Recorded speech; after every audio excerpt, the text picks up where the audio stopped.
성경 말씀 요한복음 14장 25절부터 31절까지 말씀 가지고 그 부활하신 주님이 주시는 평강이라는 제목으로 말씀 증거하도록 하겠습니다. 예수님께서 이 세상에 오신 목적은 우리를 구원하시기 위해서입니다. 그래서 예수님이 가르치신 가르치심, 예수님께서 보여주신 기적과 이적, 예수님께서 행하셨던 모든 것들은 전부 우리들을 구원하시는 그 뜻과 계획에 맞춰져 있습니다. 그리고 예수님의 구원이 완성된 곳, 예수님의 구원이 다 이루어지신 곳은 십자가입니다. 십자가에서 죽으심으로 우리가 나음을 입었고 죄사함을 입었고 하나님과 하나가 되어지는 화해가 이루어졌습니다. 그러니까 예수님에게 있어서의 마지막 사역은 십자가에서 온전히 하나님의 뜻을 이루는 것으로 끝이 났습니다. 그런데 내가 하려고 했던 모든 계획과 모든 것이 다 끝났기 때문에 이제 예수님께서 죽으시고 부활하셔서 바로 하나님 나라에 올라가시면 됩니다. 그런데 그 예수님이 부활하시고 난 다음에 40여일 동안 하늘나라로 바로 올라가지 않으시고 이 땅에 머무십니다. 그리고 부활하신 예수님의 몸을 제자들과 그리고 많은 사람들에게 보이시고 나타내셨습니다. 여러분, 여기에는 분명한 뜻과 무엇인가 의도가 있지 않을까요? 주님께서 부활하셨어요. 당신의 모든 뜻을 다 이루셨어요. 그리고 완성하셨어요. 그리고 난 다음에 우리 남은 자들에게 예수님이 부활하셨던 몸을 보이시고 나타내신 그 이유가 저는 있을 것이라고 생각을 해요. 오늘 부활절날 그 이유와 그 뜻이 무엇인지 같이 한번 의미를 생각해 보려고 합니다. 첫 번째로 그 부활의 의미입니다. 예수님께서 부활하셨습니다 라고 하는 이 부활을 여러분들이 이해하고 깨닫기 위해선 예수님께서 이 땅에 오셨던 고난을 먼저 이해를 해야 됩니다. 우리가 지난 성금요 예배 시간에 예수님의 고난에 대해서 굉장히 자세하게 또 깊게 한번 묵상을 했는데 잠깐만 간략하게 다시 한번 이야기를 하겠습니다. 우리는 보통 그렇게 얘기를 합니다. 예수님께서 고난당하신 것, 그러면 무엇이 생각나냐 하면 예수님께서 마지막 십자가를 지셨던 그 마지막 날에 십자가의 그 고통과 죽음을 우리는 예수님의 고난의 절정이라고 이해를 합니다. 그러나 예수님의 고난은 물론 십자가에서 그동안 예수님이 사셨던 33년의 공생 기간 동안 가장 힘들고 어려운 시간이었고 시험이기는 했지만 예수님께서 이 땅에 오셔서 느끼셨던 진짜 고난은 그 마지막 날에 임했었던 그 하루만이 아니라 하나님이셨던 예수님이 인간의 몸을 입고 이 땅에 오신 사건입니다. 하나님이 되셔서 당신의 뜻을 나타내는 것은 너무나 자연스러운 일입니다. 그런데 그 하나님이셨던 예수님이 인간이 되셨어요. 인간이 어떤 존재입니까? 오늘 또 저는 이상해요. 피곤하면 항상 요 자리가 부르터요. 그러니까 여기다가 뭐 약을 미리 발라둘까 생각 드는데 뭐 그러면 다른 데는 하겠죠.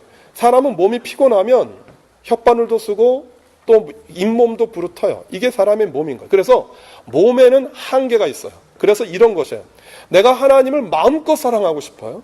내가 하나님을 정말 찬양하고 싶고 하나님을 위해서 헌신하고 싶어요. 그런데 그 찬양과 헌신과 사랑함이 안 돼요. 왜 그렇죠? 내 마음은 정말 하나님을 따라가고 하나님을 닮고 싶어요. 그런데 내가 그 하나님 따라가는 일들을 잘하지 못해요. 왜일까요? 그건 우리가 인간의 몸을 입고 있기 때문에 그래요. 인간의 몸을 입는다라는 것은 제한이고 제약이에요.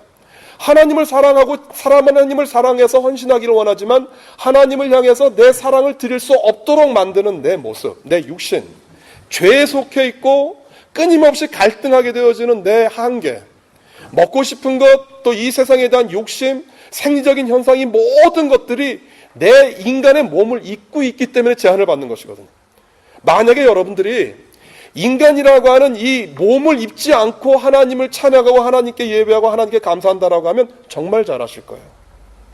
저는 그렇게 생각해요. 만약에 내가 인간의 몸을 입지 않았다라고 하면 내 영혼과 내 마음만 내가 가지고 하나님을 찬양한다라고 하면 지금보다 훨씬 더 잘할 수 있을 거예요. 근데 예수님이 이 땅에 오실 때 그 하나님이 되셔서 무엇이든지 다 마음대로 하실 수가 있는 거예요. 이 세상을 다스리고 정복하고 이 세상을 통치하실 수 있는 그 전능함을 가지고 계셨던 그 하나님이 우리가 알고 있고 우리가 생각하고 우리가 느끼고 있는 이 똑같은 제한을 가진 인간의 몸을 입고 이 땅에 오신 거예요. 무엇이 어려운 고통이었느냐 하면 하나님이 인간의 몸을 입고 하나님의 뜻을 이루는 것이 힘든 거예요. 내가 가지고 있는 이 한계, 점을 그대로 가지고 하나님께서 말씀하신 그 뜻을 이루는 것, 이것이 고통이었던 거예요. 그 예수님이 그 마지막 고통의 정점이 바로 십자가였고 죽음이었어요. 우리는 그렇게 생각해요. 사람에게 죽음은 뭡니까? 이 세상에서 담대하고 용감하신 분들 참 많아요. 그 영화를 봐도 그렇고 가끔가다 이렇게 보면 놀라울 정도로 담대하신 분들이 있어요. 그 남자들이 되게 살아야 되기 때문에, 생존의 문제 때문에 비굴해지기도 하고, 또 한국에 계신 분들은 직장생활하면서 참 마음 자존심 없앨 수도 있는데, 그것과는 상관없이 정말 담대하게 직장 때려치는 분들도 계시고, 용기 있게 자기가 가지고 있는 감정을 다 표현하는 분들 계세요. 그런 분들도 있지만, 아무리 용감하고 용맹하다 할지라도, 아무리 담대한 사람이라 할지라도 수그러드는 곳이 생겨요. 움츠려드는 때가 와요. 그때가 언제입니까? 죽음입니다. 죽음 앞에서 사람은 겸손해지게 되어 있고, 죽음 앞에서 사람은 낮아지게 되어 있고, 죽음 앞에서 사람은 자기가 누구인지 돌아보게 되어져요. 그래서 사람에게 죽음은 고통의 끝이에요. 가장 큰 고통 죽음이에요. 그런데 보시겠어요? 예수님에게 죽음은 뭘까요? 예수님에게 죽음은 뭘까요? 예수님에게 죽음은 고통이 아니에요. 인간으로 볼 땐, 인간의 몸을 입고 계신 예수님에겐 고통이지만, 예수 그리스도 안에 있는 하나님의 입장에서 보면 뭐예요? 그 죽음은 그건 고통이 아니라 하나님이 되어지는 새로운 시작인 거예요. 그래서 예수 그리스도에게 죽음은 하나님이 하나님 되게 하는 사건이었던 거예요.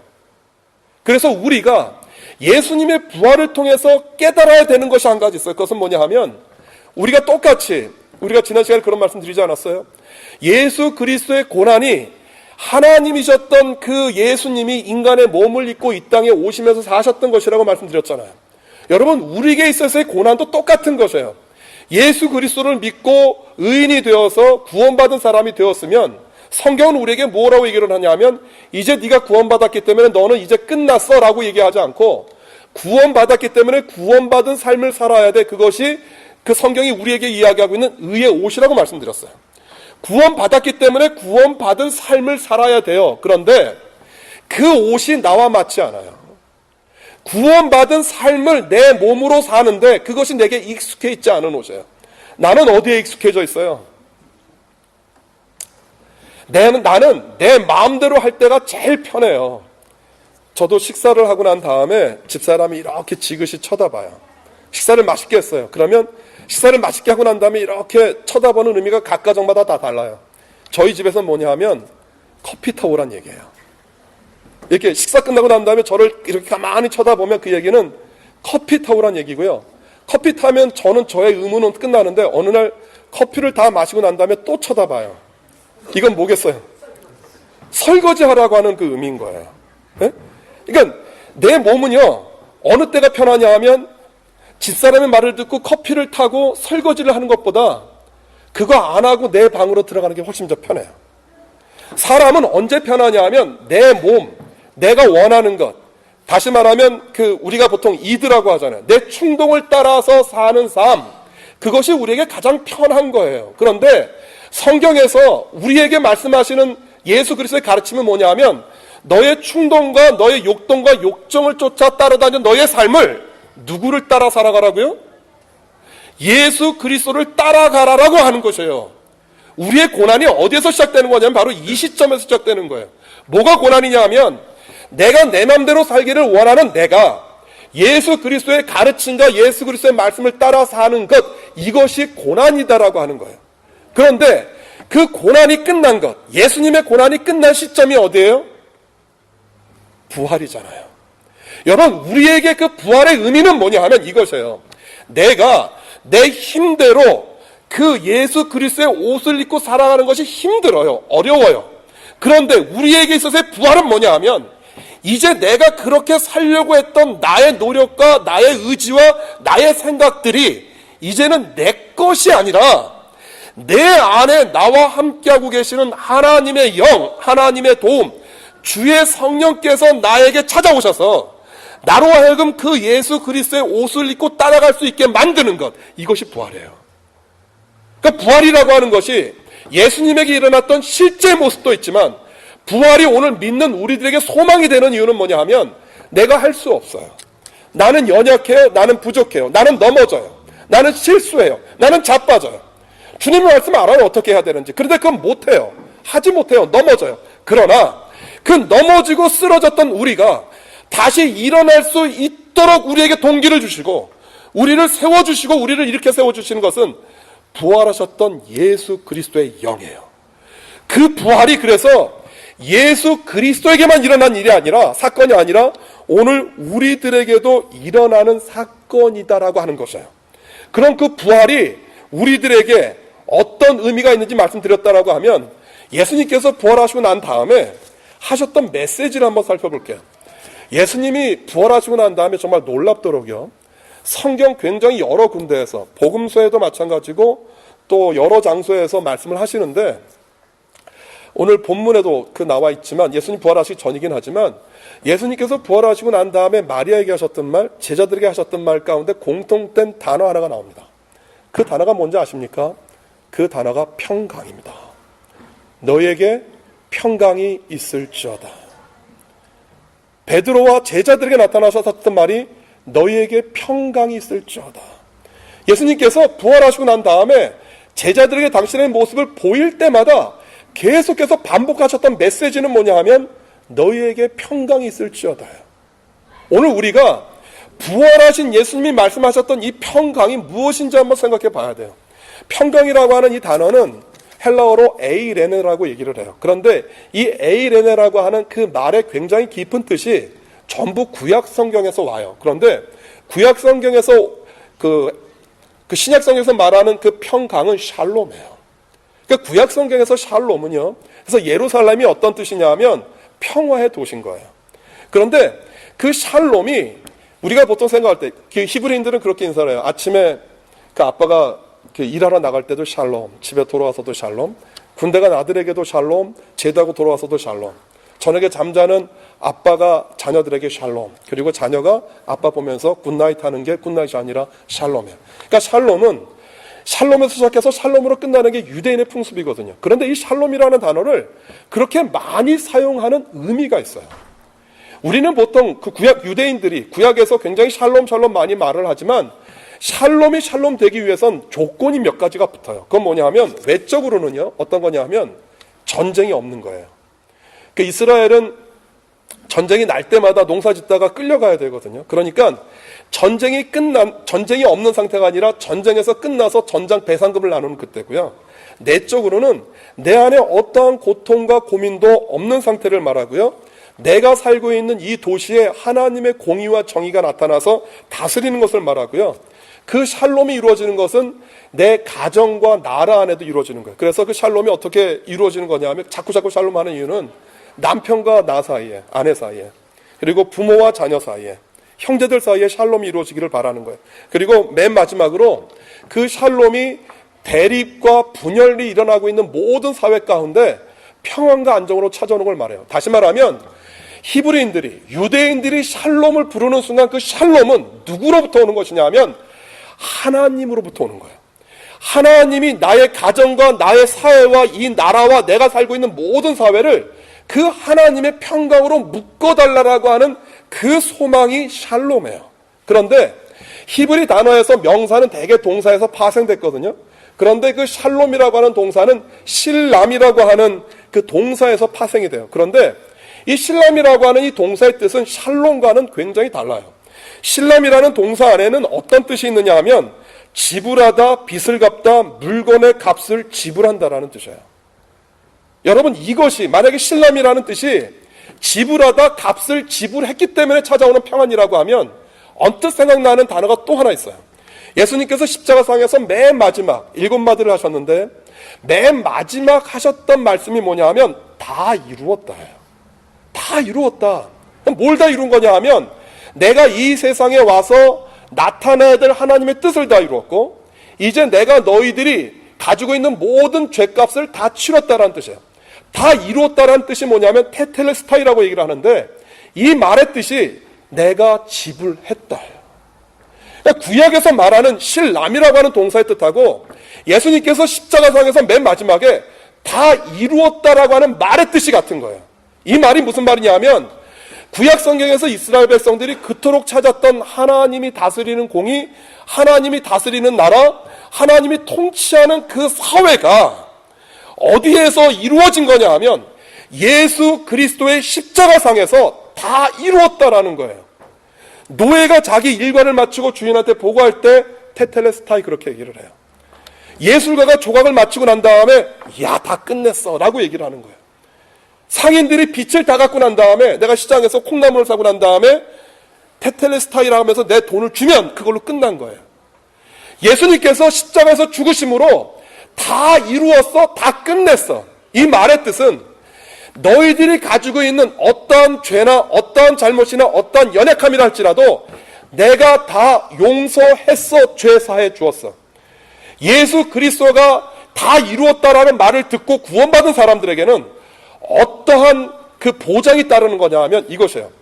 여러분들이 죄를 짓던 죄를 짓지 않던, 그리고 여러분들이 예수를 믿건 예수를 믿지 않건 이 세상에 나타내야 될 하나님의 뜻이 다 이루어진 거예요. 믿으세요? 예수 그리스도를 믿고 구원받았다라는 의미는 뭐냐 하면 내가 가지고 있는 죄책, 내가 가지고 있는 죄, 내가 가지고 있는 죄에 대한 죄책감, 이 모든 것들이 예수 그리스도 십자가상에서 전부 해결되고 끝났어 라고 얘기를 하는 거예요. 끝났어. 이 모든 것이 이루어졌어. 그 상태가 무엇이라고요? 그 상태가 본문에서 이야기하고 있는 평강이에요. 평강. 그래서 이 평강이 우리에게 이루어지고 난 다음에 우리에게 주어지는 세 가지 단계의 평강이 있어요. 그건 뭐냐 하면 하나님과 여러분 사이에 평강이 이루어졌어요. 믿으세요? 이제 여러분들이 하나님 앞에 나아가는데 그 어떠한 제약이나 어떠한 조건도 여러분들 가로막지 못해요. 여러분들은 하나님 앞에 담대히 나아갈 수 있게 되었어요. 그 다음에 두 번째는 사람과 사람 사이에 나타나는 평강이에요. 하나님께서 다 이루셨어요. 그렇기 때문에 우리가 사람과 사람 사이에서 우리가 해야 되는 일이 뭐냐 하면 사랑과 용서해요. 주님께서 말씀하셨던 그 계명이 어디에서 이루어지냐 하면 사랑하고 용서할 수 있는 사람과 사람 사이에서 이루어지고요. 그 맨 마지막에 이 평강이 이루어져야 되는 장소는 내 안이에요. 세상에서 가장 나를 용서하기 힘든 사람이 누구죠? 세상에서 가장 용서하기 힘든 대상. 원수 사랑할 수 있어요. 그런데 원수보다 더 용서하기 힘들고 사랑하기 힘든 건 나예요. 내가 알아요. 내가 잘못한 것을 알고, 내가 실수한 걸 알고, 내가 넘어진 것을 알고, 가장 나에 대해서 우호적이기도 하지만 가장 나에 대해서 칼날을 들이드는 대상도 나예요. 여러분, 내가 나를 받아들이고 용서하고 새로운 피조물로 용납해야 되는 이유가 어디에서 시작된 거냐면 주님께서 십자가상에서 다 이루었다고 말씀하셨던 그 평강이 우리 안에 찾아왔기 때문에 그래요. 그런데 이것이에요. 그 평강이 우리에게 임해서 나타나서 이루어지기를 원하지만 아까 말씀드렸던 것처럼 우리는 무엇을 잊고 있어요? 우리는 무엇을 잊고 있어요? 우리의 육신을 잊고 있잖아요. 우리가 가지고 있는 육이라고 하는 모습이 있잖아요. 이 육이라고 하는 모습이 있기 때문에 그 평강과 그 가르침과 그 은혜를 누리고 나누려고 해도 우리 안에 제한이 있을 수밖에 없는 것이에요. 그래서 주님이 우리에게 그 제한을 넘어설 수 있도록 우리를 도와주세요. 그래서 그것이 오늘 본문에 나와 있는 그 말씀이에요. 요한복음 14장 26절부터 27절까지 한번 볼까요? 같이 읽어보죠. 보혜사 곧 아버지께서 내 이름으로 보내실 성령, 그가 너희에게 모든 것을 가르치고 내가 너희에게 말한 모든 것을 생각나게 하리라. 평안을 너희에게 끼치노니 곧 나의 평안을 너희에게 주노라. 내가 너희에게 주는 것은 세상이 주는 것 같지 아니하니라. 너희는 마음에 근심하지 말고 두려워하지도 말라.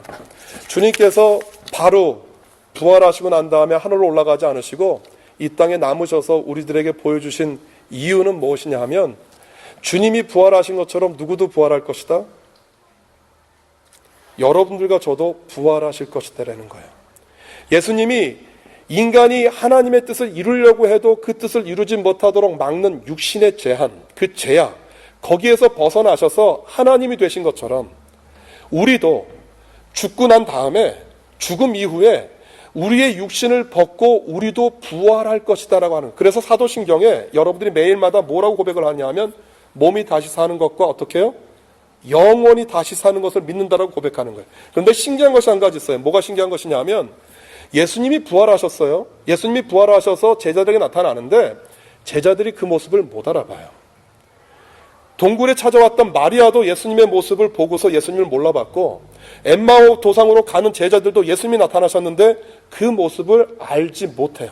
뭐냐 하면 부활하신 예수님의 몸은 우리가 가지고 있는 그 몸과는 다른 거예요. 부활하신 예수님의 몸, 우리가 몸이라고 표현을 하지만 사실 그 단어는 몸이 아니에요. 어떤 거냐 하면 예수님을 알아보는 영이에요, 영. 우리가 부활한다라는 것은 우리의 몸이 부활하는 게 아니에요. 이 다음에 천국 가셔서 여러분들이 우리가 다 만날 거예요.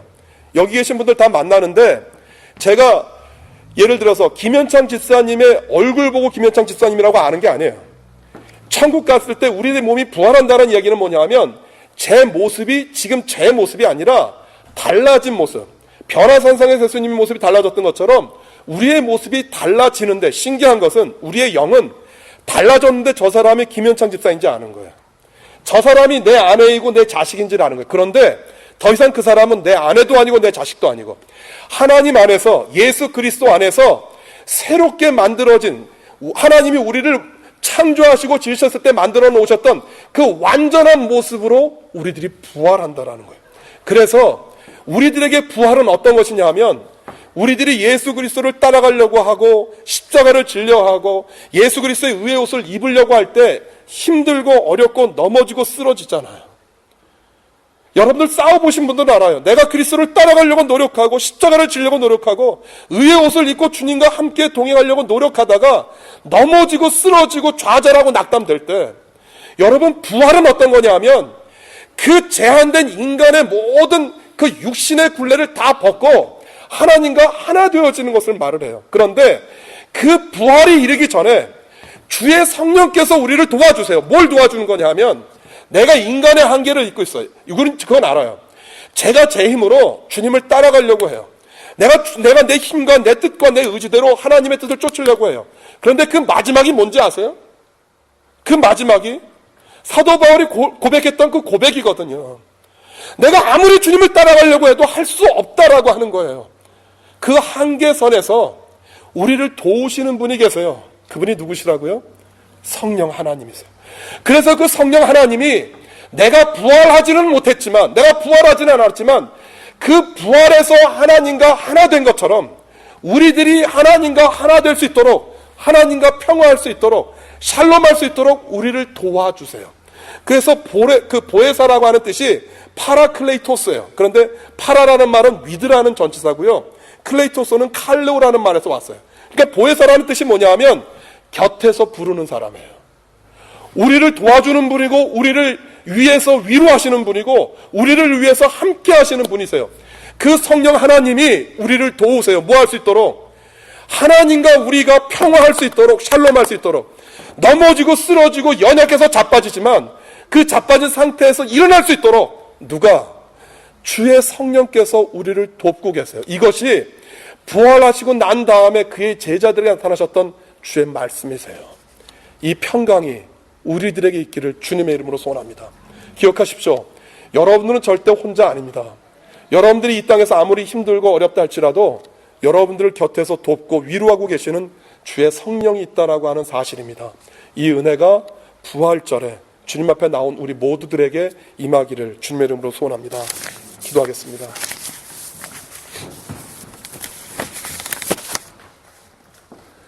예수님 부활하셨습니다.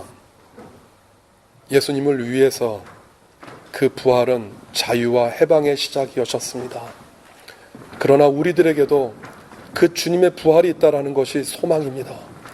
주님이 부활하신 것처럼 우리가 언젠가 이 육신을 벗어버리고 하나님과 하나 되어지는 새로운 영이 되어서 하나님과 함께 찬양하며 예배하며 경배하는 그날이 있다라고 하는 것입니다.